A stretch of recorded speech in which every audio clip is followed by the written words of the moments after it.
On va parler drone, on va parler caméra GoPro, on va parler de quoi d'autre? De montres connectées pour enfants, par exemple. On va parler également d'eau qui se transforme en carburant. On va vous parler de malware, de vilains malware, mais également de gentils pirates.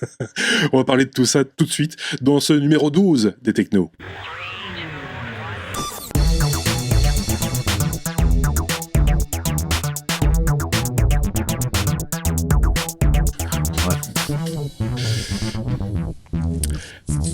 Et cette semaine, on rejoint nos petits camarades. D'un côté, il y a David. Bonjour David.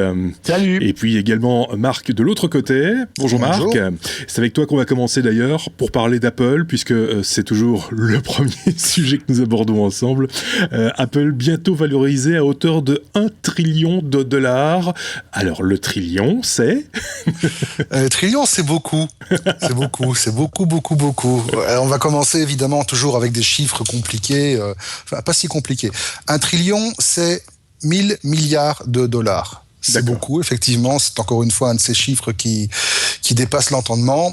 Aujourd'hui, Apple a une valorisation qui est estimée entre 660 et 670 milliards de dollars. C'est déjà gigantesque, c'est plus que le PIB d'un petit pays.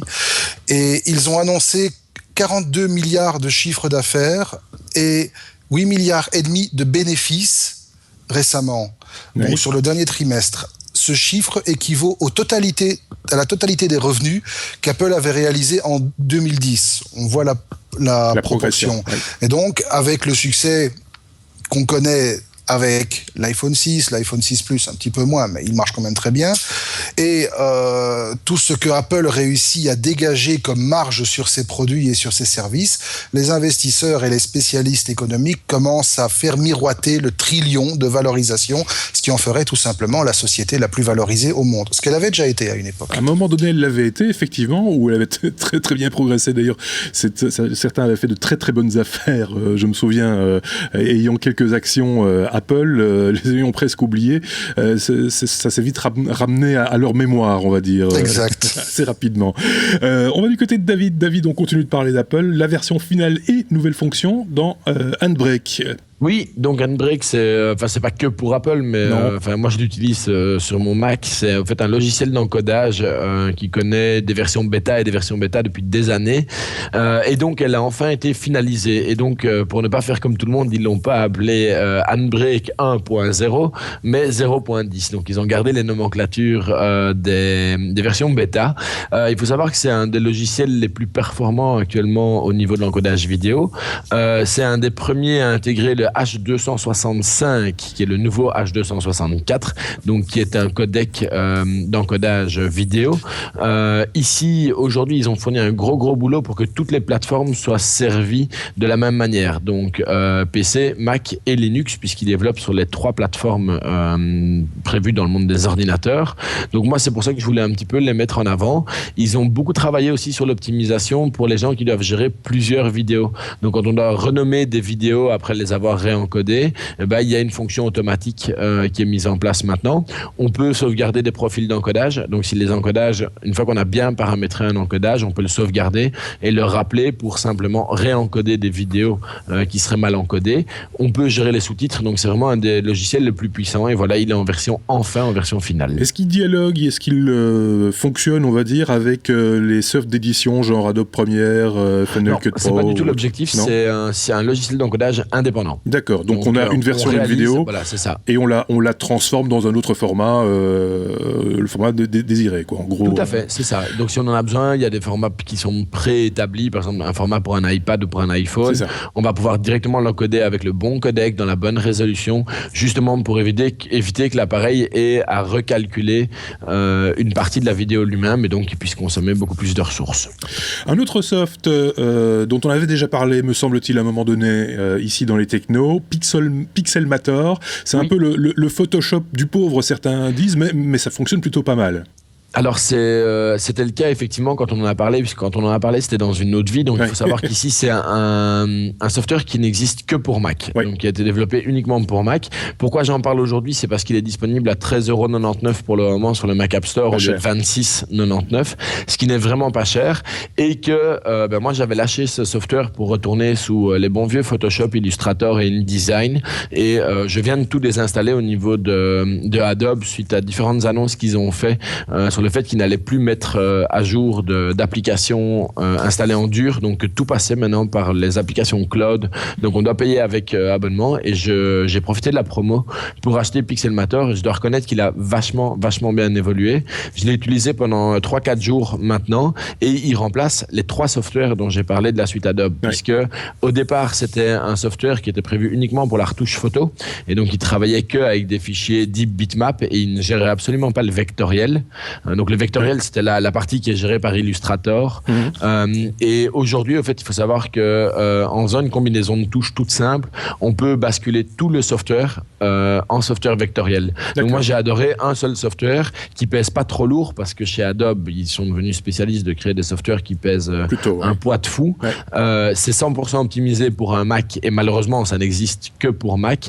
Il y a une version aussi qui existe pour tablette et qui bénéficie des dernières évolutions de Yosemite, donc la connectivité, la transportabilité des documents. Donc c'est vraiment très bien fait.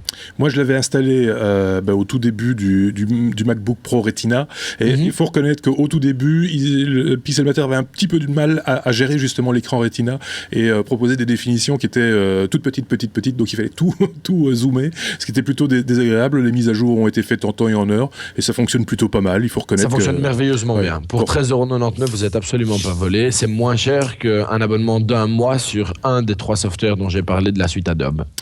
Parfait. On va retourner du côté de chez Marc, on va parler un peu politique, si j'ose dire. Marc, le Parlement européen voudrait scinder la société Google. On sort complètement de l'univers Apple.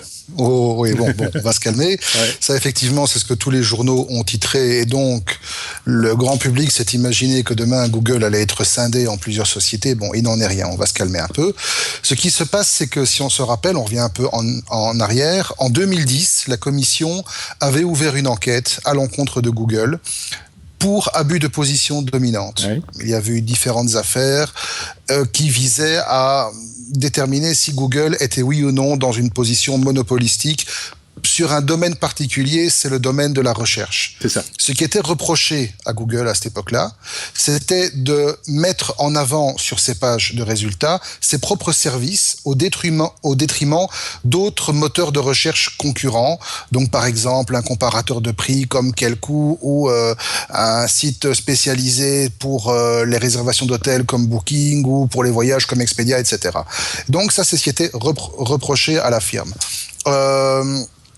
Google avait répondu évidemment en faisant des propositions allant dans un sens de conciliation, mais à 3 reprises, la Commission avait rétorqué par la négative en demandant un surcroît d'enquête. Ce qui s'est passé tout récemment, c'est qu'il y a eu une résolution qui a été votée par la Commission, par le Parlement, qui vise en fait à envisager des propositions permettant de séparer les moteurs de recherche des autres services commerciaux de la firme. D'accord. Alors, la proposition, pour la petite histoire, a été adoptée à 384 voix pour, 174 contre, 56 abstentions.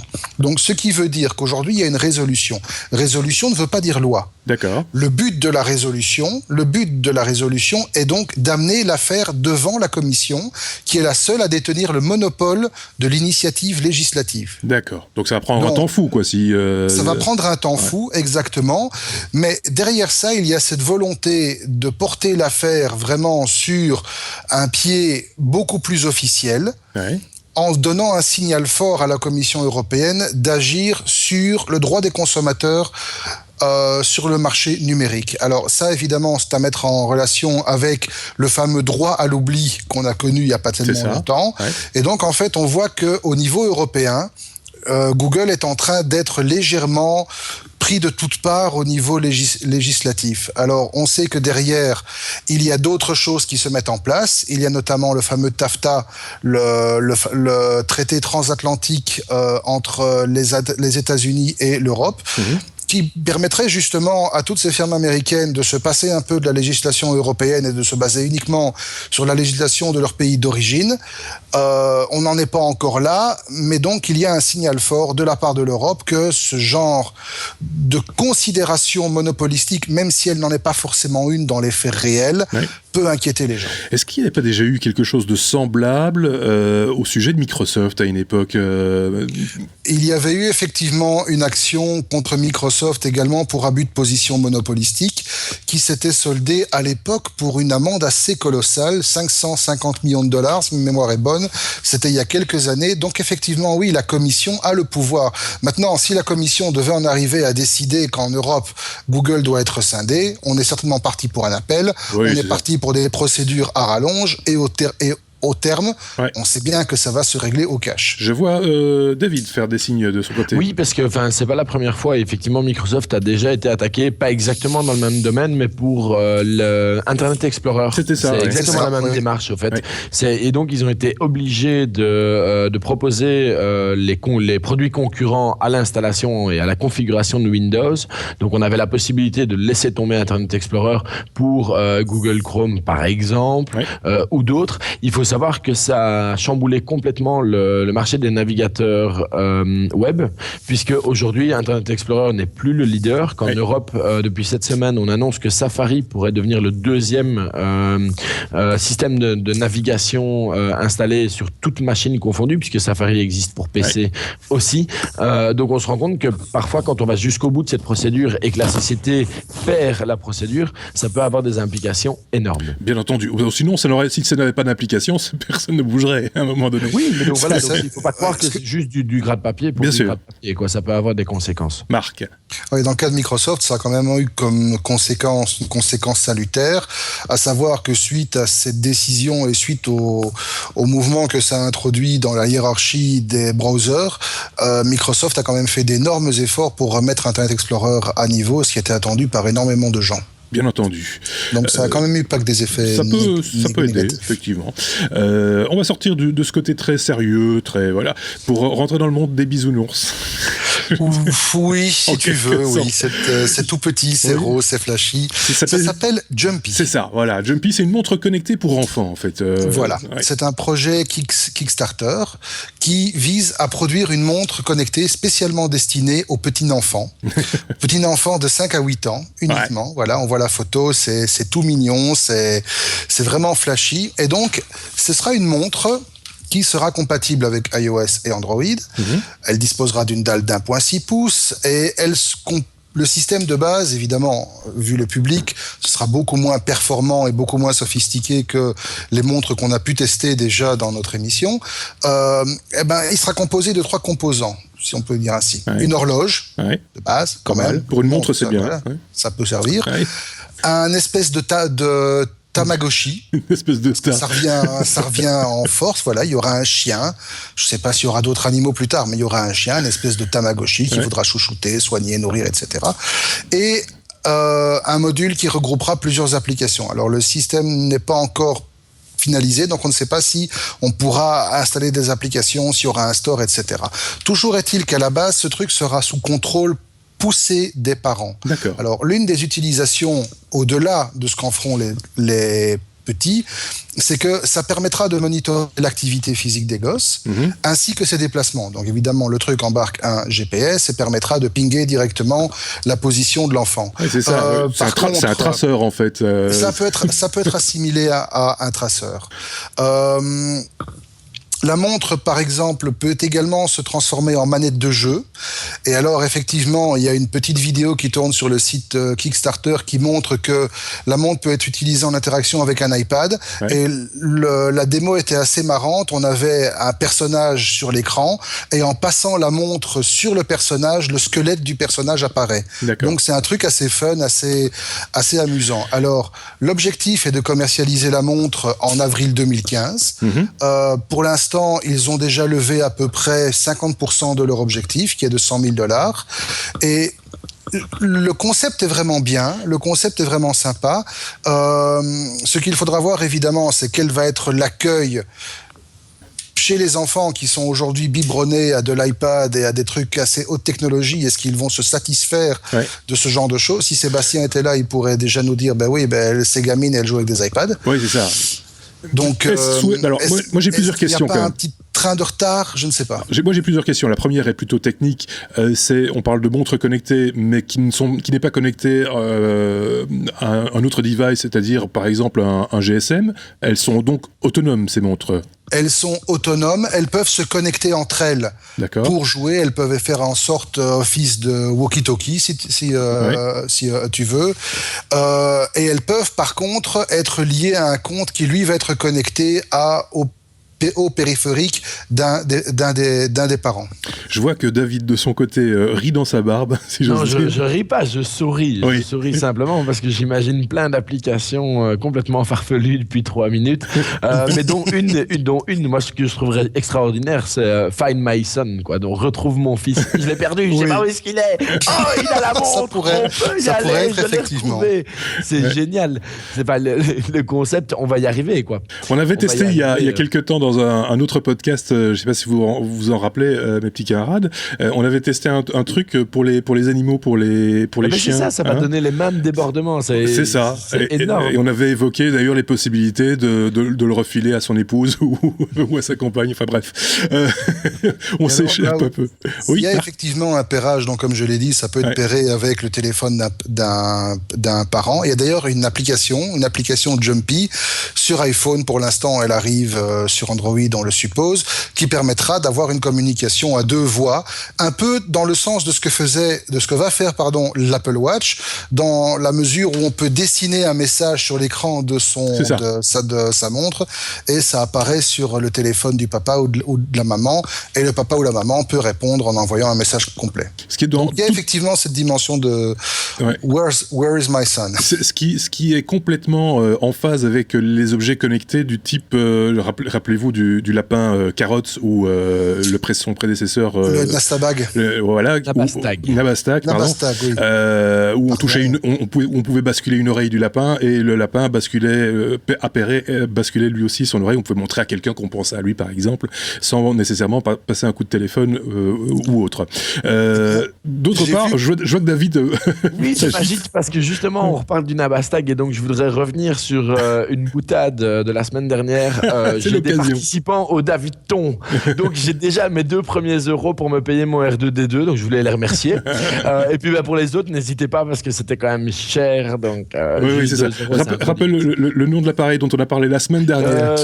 Parfaitement en tête, c'était Kicker. Le Kicker, c'est ça, voilà. Donc retournez à l'épisode 11, vous verrez de quoi il s'agit. C'est un appareil, aussi un objet connecté, mais de beaucoup plus grande taille qu'une simple montre. Voilà. On parlait du Nabastag, le Nabastag. Il y a un projet que j'ai vu passer aussi qui ressemble fort à ça, où on a une espèce de petit cône avec juste 2 yeux motorisés. Simplement, tu as 2 yeux motorisés qui peuvent prendre je suis triste, je suis fâché, des trucs comme ça. Voilà. Et avec un amplificateur, des micros. Donc ça a l'air d'être un mix entre le Nabastag et le Echo de Amazon qu'on a testé dont on a parlé l'autre jour. Dont on avait parlé, effectivement. On va changer de sujet, mais on va rester un petit peu dans le ludique quand même avec David. On va parler drone. Dans un premier temps, à cause de GoPro et de l'intégration de GoPro dans les drones, c'est un peu ça l'idée? Alors, c'est pas tout à fait ça. Donc ça, c'est ce qui existe déjà pour le moment. La rumeur de cette semaine-ci, c'est que GoPro, qui est hyper connu pour ses caméras, se diversifie pour lancer ses propres drones. D'accord. Donc ça, c'est la nouvelle qui a un peu chamboulé le marché des drones cette semaine, dont 3D Robotics, qui est un des gros revendeurs de drones haut de gamme. Enfin, quand je dis haut de gamme loisir. Donc, dans des drones qui sont situés entre 500 et 1500 euros. Et donc, GoPro vous lorgnerait sur sur ce marché-là. 3D Robotics a directement communiqué en disant qu'ils étaient très, très étonnés parce que le partenariat se passait plutôt bien. Enfin, l'intégration des GoPro se passait plutôt bien avec ces drones. avec leur drone à eux. Et donc, c'est un petit peu le chamboulement sur ce marché-là. Il faut savoir que c'est un marché qui est énorme, le drone, puisque ça explose et qu'on n'est pas sur des produits à peu de valeur. Ouais. Les premiers prix en drone, c'est la Air Drone de Parrot. On est à 400 € hors accessoires. Il y a le plus petit maintenant. Ils ont un mini Parrot ou un mini Air Drone, enfin, je ne sais pas comment ils appellent. Ouais, ils ont un tout petit, mais qui est plutôt prévu pour l'utilisation intérieure. Ouais. Et alors, c'est bien parce que je fais l'enchaînement directement, puisque GoPro, pour le moment, c'est de la rumeur, ce serait pour courant de l'année prochaine. Par contre, pour fans cette année-ci, si vous cherchez un drone vraiment efficace et un petit peu plus haut de gamme que ce que la Air Drone proposait, il y a le Bebop qui avait été annoncé au mois de mai par Parrot et qui sera disponible pour les fêtes de fin d'année. Donc, on peut le rajouter sur sa commande au prix de 499 €. Ça, c'était déjà du connu. Donc, ils ont remis en avant la vidéo de présentation. Il faut savoir qu'à la différence de l'Air Drone, il y a un capteur, donc une caméra avec un capteur Full HD 1080p qui est directement intégré. Il y a la possibilité de prendre des photos en 14 millions de pixels. Qu'il est pourvu d'un objectif fisheye, donc c'est le même type d'objectif que ce qu'on a sur les caméras de chez GoPro. Donc c'est bourré de technologie. Il est annoncé comme étant 7 fois plus puissant que l'Air Drone 2.0, donc qui était la deuxième version de l'Air Drone, et qui pourrait être contrôlé donc soit par un smartphone Android ou iOS, comme c'était déjà le cas pour l'Air Drone, soit par le Sky Controller, qui est un nouveau module de commande plus haut de gamme. Dans ce cas-là, la facture monte à 899 €, mais qui permet vraiment de gérer à deux mains de manière très très efficace le pilotage du petit Bebop. Donc voilà, si vous voulez vous faire plaisir et que ça faisait partie de votre liste au Père Noël, effectivement, c'est un très très beau produit qui va écraser ce que la Air Drone était capable de faire. Attention, liste au Père Noël, mais ne fermez pas la porte quand même à toutes les options, parce que je le rappelle, de plus en plus maintenant, les villes, en tout cas les grandes villes, légifèrent ou en tout cas ont des règlements communaux qui interdisent la plupart du temps l'utilisation de ces appareils dans des milieux urbains, tout du moins. C'est en train de s'installer. Enfin, la législation qui est un petit peu floue à ce sujet est en train de clairement s'installer. Oui. Marc, juste pour préciser la législation, en fait, le problème, c'est que c'est considéré comme des objets volants, ce qui est un petit peu le cas puisque c'est des drones. Et donc, ils dépendent de la législation des avions, que ce soit des avions de loisirs ou des avions traditionnels. L'aéromodélisme. Voilà. Oui, mais donc, ça veut dire qu'ils ne peuvent voler que dans les zones sur lesquelles il y a un plan de survol. C'est ça. Et donc, effectivement, c'est très, très compliqué. Pour Bruxelles, par exemple, puisque c'est une ville sur laquelle moi j'avais suivi, c'est bloqué, en fait vous n'avez pas le droit. C'est ça, c'est mort. Non, c'est clair. Il y a d'autres villes comme ça aussi, et même certaines régions, très clairement, n'essayez pas d'aller survoler le palais royal de Laken, par exemple, un gros problème. Ou une base aérienne militaire à Bierzet ou autre. Vous allez avoir quelques soucis. Je voyais du côté de Marc de l'agitation. Marc. Oui, effectivement, je m'agite parce que je me pose une question, peut-être que David l'a dit et je l'ai raté complètement, mais est-ce que ce nouveau modèle a des meilleures possibilités au niveau autonomie ? Non, pas du tout. D'accord. Merci. On reste à 5 minutes de vol et une demi-heure de recharge entre les deux. En fait, il faut effectivement prévoir, c'est bien de le préciser, et Marc, que tu poses la question, c'est un appareil qui demande énormément d'accessoires. Donc, c'est un petit peu, pour les gens qui font du modélisme, c'est le cas pour beaucoup de machines performantes dans le modélisme, c'est que c'est des performances, ça demande énormément de puissance, et donc les batteries se vident très très vite. Donc, dans votre budget, prévoyez quand même l'achat de 3, 4, 5, 6 batteries si vous voulez vraiment pouvoir en profiter sur une demi-journée, par exemple. Oui, parce qu'effectivement, j'ai un Air Drone premier du nom qui traîne au fond d'une de mes armoires, que je ressors une fois ou deux par an quand il fait beau, mais effectivement, la durée de vie en vol, c'est 5 minutes. On l'avait testé. La deuxième version, ça allait déjà un petit peu mieux. On l'avait testé, je me rappelle très très bien. On avait testé les deux versions d'ailleurs il y a très longtemps. La toute première version, on l'avait testé dans une salle de réunion. Ça n'avait pas été très très. Ça avait fonctionné, mais sans plus. La seconde fois en studio, ça avait bien fonctionné, mais effectivement, après quelques tests, c'était un petit peu mouru. Il faut le reconnaître. On va passer tout à fait à autre chose. Marc, on va te donner la parole pour parler d'Amazon Travel. Amazon Travel, c'est le futur concurrent de Booking.com. Alors Amazon Travel, pour l'instant, ce n'est qu'une initiative en bêta-test, on va dire. Mais force est de constater qu'Amazon commence à toucher à de plus en plus de secteurs qui sortent de son niche habituelle, qui est historiquement la vente de livres et puis la vente d'objets, et maintenant la vente de tout, on peut même acheter à manger sur Amazon. Et effectivement, Amazon commence à regarder très près sur le marché du voyage et des vacances, dans la mesure où c'est un marché qui pèse quand même la bagatelle de 165 milliards de dollars, ne fût-ce qu'en Europe. Donc voilà, c'est un truc qui vaut la peine qu'on s'y intéresse. Surtout que ce n'est pas la première fois qu'Amazon s'intéresse à ce secteur. Déjà en 2007, Amazon avait tenté une première initiative strictement localisée aux États-Unis pour proposer, effectivement, en collaboration avec une autre société qui s'appelait Sidestep à l'époque, qui a été rachetée par la suite. Voilà, le truc classique, comparateur de vol, comparateur d'hôtel, comparateur de voyage, etc. Ici, il y a une volonté qui est vraiment initié par Jeff Bezos, donc le patron de la boîte, de commencer à approcher un marché beaucoup plus local. Mmh. Et donc, dans plusieurs villes des États-Unis, il y a des hôtels indépendants, comme par exemple à New York, Seattle, Los Angeles, San Francisco, qui commencent à travailler dans une espèce de bêta-test, donc comme je l'avais dit. Et les hôtels qui choisissent de rejoindre cette initiative disposent d'un extranet où ils peuvent établir leur listing avec le nombre de chambres, la description, les prix, la disponibilité. Donc, ce qu'on se fait généralement via Booking ou via les autres sites de réservation. C'est un peu plus cher que ce qu'on pourrait trouver chez Booking, par exemple, mais Amazon garantit une meilleure visibilité et le fee pris par Amazon est de 15% sur le prix de vente. Voilà.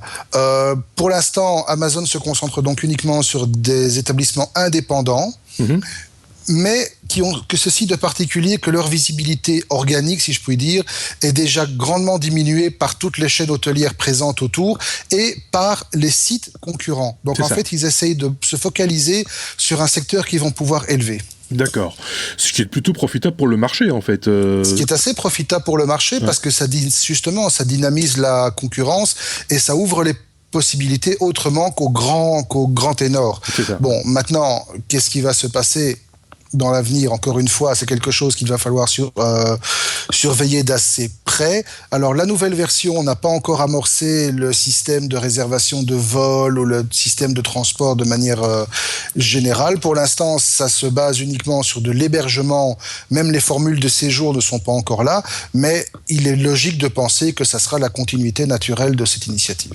À suivre. Donc, on retourne chez David pour parler de messagerie. Décidément, ces derniers temps, on parle beaucoup de messagerie. Je ne sais pas si vous avez remarqué. Messagerie, Microsoft qui aurait racheté l'application Accompli. Oui, en fait, c'était dans les gros titres cette semaine-ci, puisque Microsoft a commis une petite erreur, puisqu'ils ont communiqué, ils ont publié, au fait, et puis effacé très rapidement un billet sur leur blog, sur un de leurs blogs officiels, annonçant ce rachat. Donc, a priori, ça s'est réellement fait, mais ils ont un petit peu merdé sur la communication de cet événement-là. Donc, effectivement, on a parlé beaucoup de Google et des avancées que Google avait fait ces dernières semaines. On avait déjà parlé aussi de Mailbox à l'époque, qui est le client mail de Dropbox. Et au fait, ici, moi, j'en ai découvert un que j'ai installé et donc sur lequel je pourrais revenir dans les prochaines semaines, qui s'appelle Accompli. Accompli va un peu plus loin que ce que tous les autres proposent parce que ça ne fait pas que gérer les mails, ça permet de gérer aussi les disques durs virtuels, donc comme Google Drive, Box, OneDrive et consorts, Dropbox, parce que celui-là je l'ai quand même oublié, et de gérer les contacts. Et le tout dans une seule application et de créer des interactions entre les mails qu'on reçoit, des contacts, les rendez-vous qu'on prend et des choses comme ça. Donc c'est vraiment une seule application qui se permet de gérer tout le côté un petit peu plus professionnel. Alors quand on regarde un petit peu la manière dont communique Accompli, puisque pour le moment c'est toujours pas Microsoft qui l'a racheté, donc c'est toujours une société société indépendante, puisqu'on n'a pas l'info sûre, il s'adresse vraiment au niveau du business to business. Donc, il s'adresse vraiment à des entrepreneurs. Leur application a l'air d'être très, très bien faite. Donc, voilà, je pourrais revenir sur l'application, mais voilà, Microsoft ne s'est pas endormi. Eux aussi sont capables de racheter des startups qui, a priori, sont compétentes. Et donc, on pourrait voir arriver pas mal de nouveautés. Et c'est bien, je trouve que ce milieu du mail qui était endormi pendant des années est occupé à se réveiller pour trouver des vraies solutions pour les smartphones, puisque 90% des gens maintenant consultent leur mail uniquement sur les smartphones. Et on arrive vraiment au renouveau un petit peu, avec toutes ces bonnes idées où tout le monde se copie un petit peu.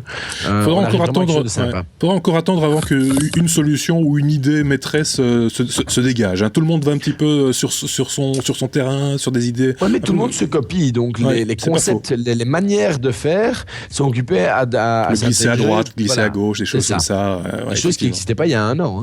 Effectivement, tout à fait. Donc ça évolue plutôt positivement, c'est bien. David, on reste chez toi pour parler d'une vieille gloire, d'une institution, devrais-je dire, Encyclopædia Universalis, qui manifestement, là, paye un peu le prix de la technologie d'Internet et en particulier de Wikipédia. Oui, si vous êtes né dans les années 80, peut-être encore un tout petit peu dans les années 90, vous l'avez connu, cette encyclopédie. C'était une encyclopédie qui était en 30 volumes. Donc on voit l'image. Moi, je sais que mes parents l'ont encore. Donc voilà, c'est un truc c'était un peu glauque, mais nous, on travaillait comme ça.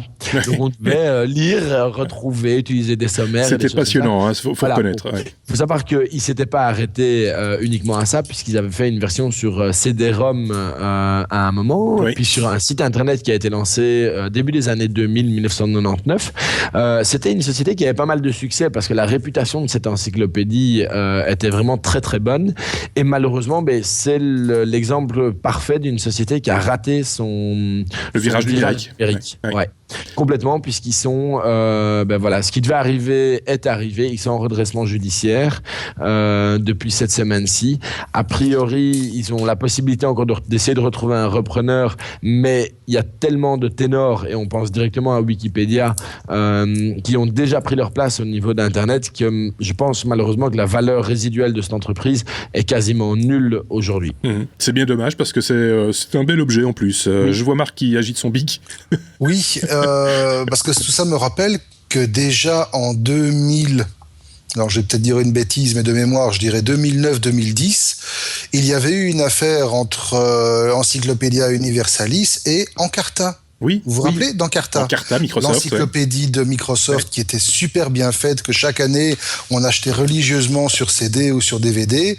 Et déjà à l'époque, Universalis avait accusé un gros coup dans l'aile à cause soi-disant d'Encarta. Bon, Encarta n'avait pas continué parce que Microsoft avait réorganisé ses divisions et que ce genre d'activité n'était plus dans ses priorités.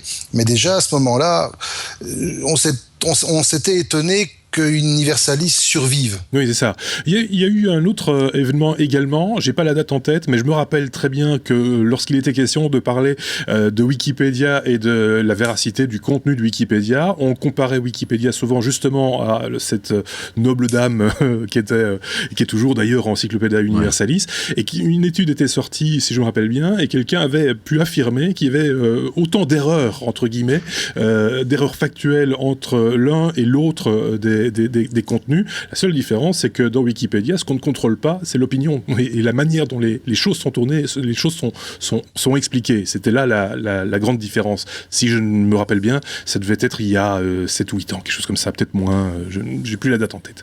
Bref, on va passer tout à fait à autre chose. Marc, on va parler, les enfants sont couchés maintenant, on va parler pirates. Les enfants et les flics, oui, sont couchés. Voilà. On va parler de trucs pirates. Voilà. Si vous avez envie de télécharger du film, du lourd, du vrai, du gros, c'est le moment de prendre des notes. Alors, ça s'appelle Popcorn Time. On avait déjà parlé plusieurs fois, je pense. C'est présenté comme un Netflix pour pirates. Donc, c'est un petit logiciel que l'on trouve maintenant sur plusieurs plateformes, à savoir macOS, Windows, Linux, Android et iOS. Jailbreaké, bien entendu, et qui vous permet de regarder des films, des séries, dans une qualité tout à fait honorable vu que la majorité des sources sont au minimum en 720p, voire souvent en 1080, même parfois en 3D, avec un accès à des sous-titres réalisés par une communauté de fans, mais souvent d'excellente facture, parfois de meilleure facture que ce qu'on peut trouver sur l'offre officielle.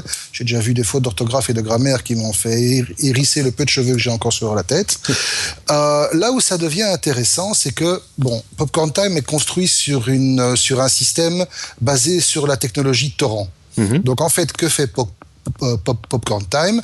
Popcorn Time se connecte sur un serveur ou une série de serveurs via un VPN, c'est intéressant de le mentionner, et va aller récupérer les petits bouts de films via la technologie torrent et va streamer au fur et à mesure qu'il reconstruit le fichier constituant le film, l'épisode de série que vous voulez voir. Alors, jusqu'à maintenant, ça se limitait à ça. Donc, vous vouliez voir un truc, vous vous connectiez, vous choisissiez votre film, votre épisode, vos sous-titres, et c'était parti. Il mettait en cache, et puis il lançait la lecture.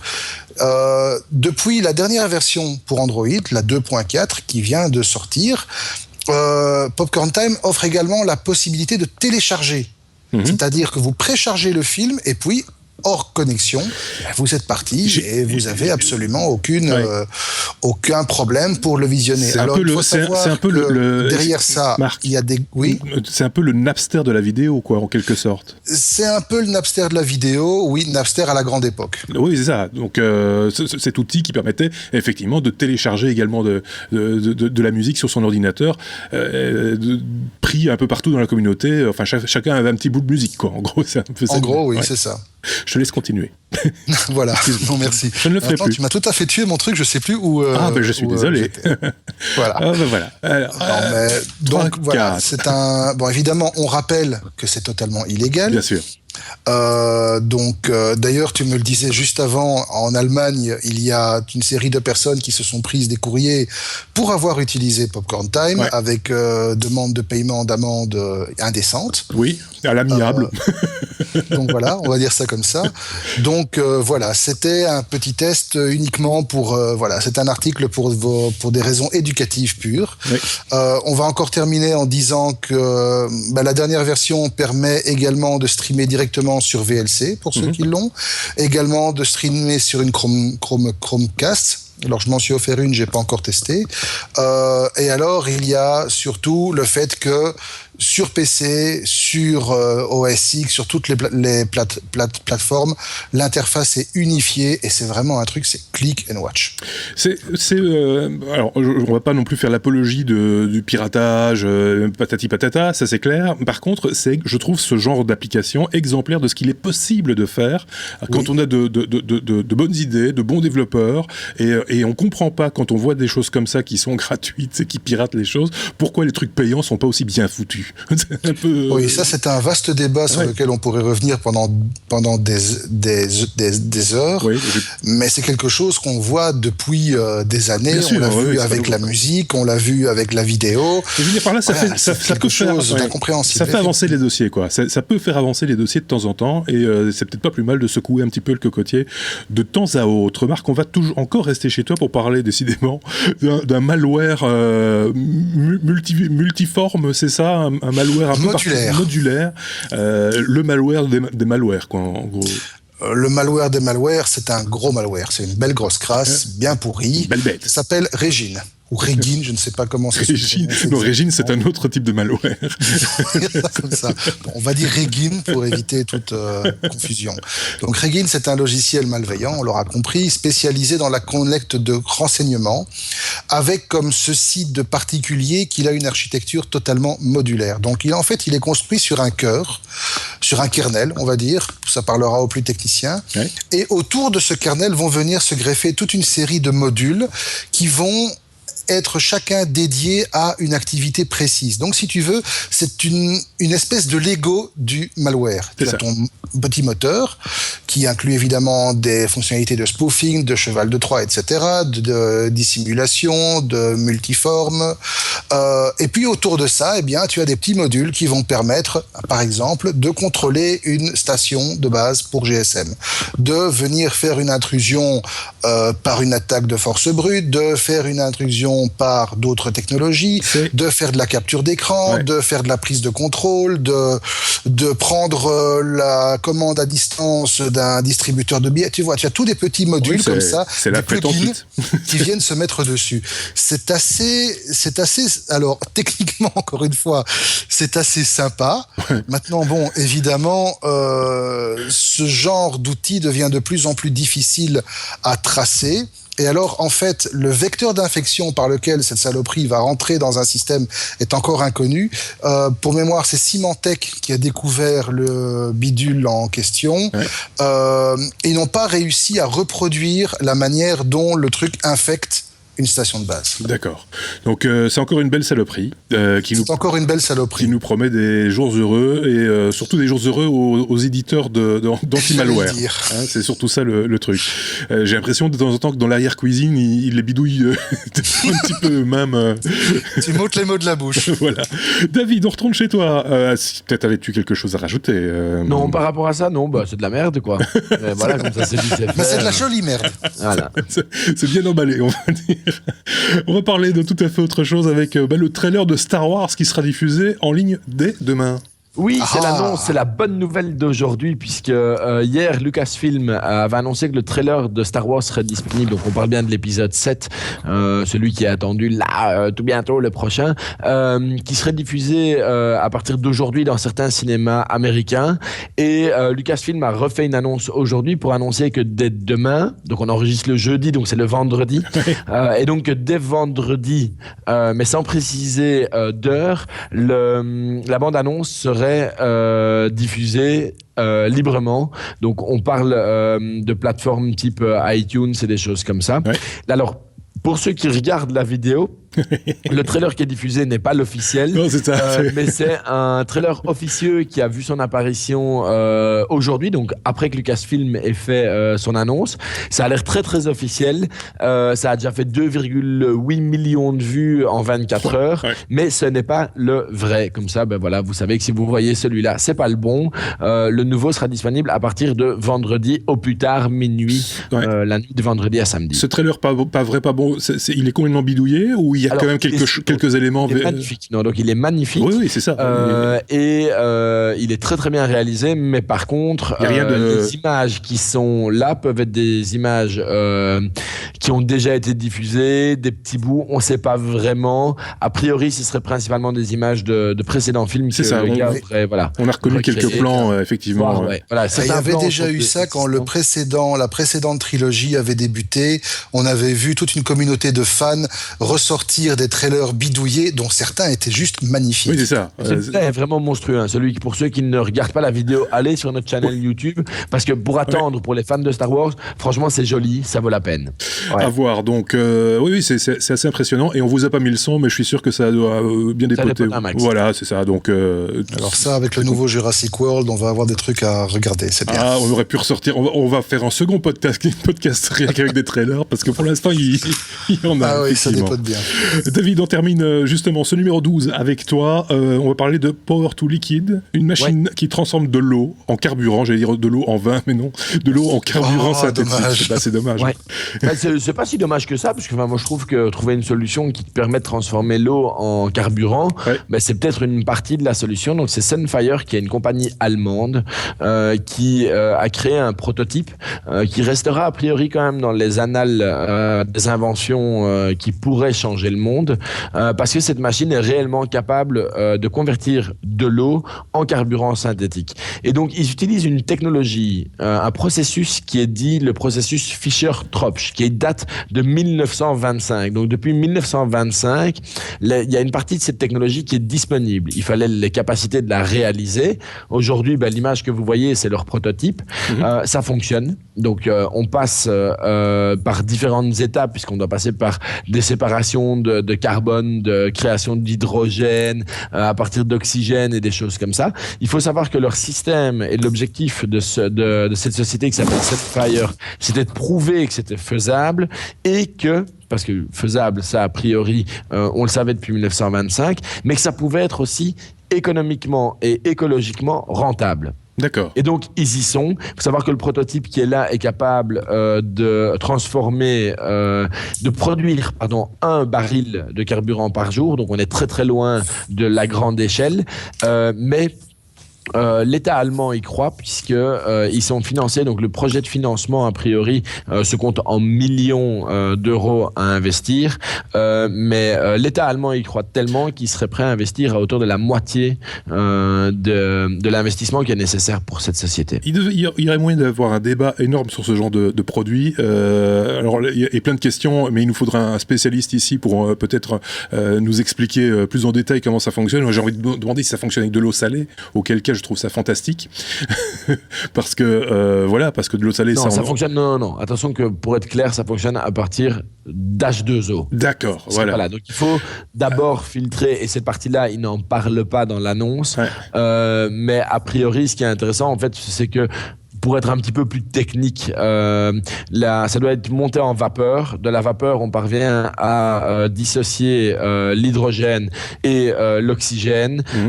Et donc, c'est cet hydrogène qui va être combiné avec du monoxyde de carbone. Et c'est pour ça qu'on parle bien d'économie et d'écologie en même temps, parce que c'est une usine à bouffer du CO2 aussi, parce qu'on utilise les mêmes techniques pour récupérer du monoxyde. Enfin, c'est très technologique, c'est très, très complexe. Rien que l'explication du processus de base, donc qui est le processus Fischer-Tropsch, c'est à se tirer une balle parce que c'est des équations chimiques à n'en plus finir, c'est des pages et des pages. Ce qui est important, et moi pourquoi je voulais en parler, c'est de se dire, ok, il existe vraiment des solutions technologiques aujourd'hui qui permettent de le faire. Et donc voilà, il faut aussi c'est pas mal, mais là dans un podcast technologique. Oui, bien sûr, c'est évidemment. Mais ce que je voulais dire, c'est est-ce que c'est rentable ? Quels sont les rendements de cette machine ? Les pénuries d'eau, parce qu'on en parle aussi de plus en plus. Est-ce que ça, finalement, c'est pas se tirer une balle dans le pied que de vouloir faire un carburant avec une denrée qui se raréfie quand même, paraît-il. Donc voilà, je veux dire, il y a plein de questions qui peuvent jaillir comme ça sur ce genre de produit. David. Tout à fait. Juste pour au niveau du rendement, ils annoncent un rendement de 70%. D'accord. Donc c'est quand même pas si dégueulasse que ça quand on voit d'autres choses qui ont été produites qui avaient des rendements bien pires que ça. Marc, vous voulez dire un truc encore Bref, je voulais juste compléter sur ce que tu avais dit, ce que ça pourrait induire comme effet de bord sur la pénurie d'eau qui s'annonce comme l'un des grands défis de la fin de ce siècle et du siècle prochain, parce qu'on sait que les réserves ne sont pas éternelles. Maintenant, ce qu'il faut savoir, c'est que la NASA et d'autres sociétés privées aux États-Unis travaillent énormément sur des projets visant à capturer des comètes, parce que les comètes sont quand même faites en grande partie de glace, et de récupérer cette glace pour la réutiliser sur Terre. Donc voilà, je ne sais pas très bien, je n'ai pas vraiment lu le détail technologique qui se cache derrière cette initiative. Ça paraît très prometteur, effectivement. Je pense qu'il faudra quand même quelques dizaines d'années avant qu'on arrive à avoir un aperçu réaliste de ce que ce genre de technologie peut amener ou pas. Moi, je pense à la voiture électrique. Moi, quand je vois ce genre de technologie, je pense à la voiture électrique parce que c'est pour moi l'exemple type d'une technologie qui est fantastique sur le papier, mais quand on réfléchit un petit peu et qu'on additionne les chiffres de la colonne de droite, c'est-à-dire les dépenses pour arriver à produire l'électricité c'est aussi polluant qu'une voiture normale. C'est même plus polluant qu'une voiture normale, surtout quand on voit les déchets que ça fait derrière. Donc voilà, c'est un peu ça la question. On ne va pas aboutir ici à un débat ou à une solution, ça c'est très clair, mais ça valait le coup quand même, et je t'en remercie David d'avoir amené ce sujet dans ce podcast hautement technologique, parce que ça vaut le coup d'en parler, effectivement. Je pense que là on a fait le tour. Hein, David ? Oui. Merci beaucoup. À la semaine prochaine, David. À la semaine prochaine, Marc, avec le restant de l'équipe. Et puis, je vous renvoie également à nos autres épisodes, les précédents, et puis aussi aux hors-série. Il y en a quelques intéressants dernièrement, et il y en aura encore dans l'avenir. Rejoignez vite notre chaîne YouTube pour pouvoir suivre tout ça de très près, ou notre site lestechno.be. Passez une très très bonne semaine. À très bientôt. Au revoir.